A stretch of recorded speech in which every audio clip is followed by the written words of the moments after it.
नमः शिवाय संताय करणाय प्रयहे तवे निवेदयामि तत्वानं तंगते परमेश्वरं तदपरसाय विद्महे महादेवाय धीमहि तन्नरुद्रं प्रचोदयालिंग महाप्रभु श्रावण मासर शुभ गुरुवार समस्त भक्तमानंकर मंगल करिबा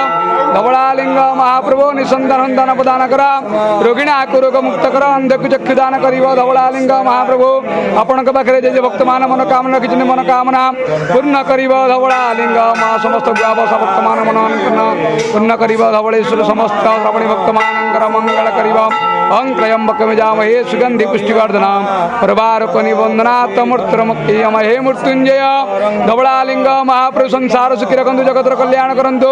आपणक महिमा प्रकाश करंतु धवलालिंग महाप्रभु अं दीपं ज्योति परम ब्रह्म दीपं ज्योति जनार्दन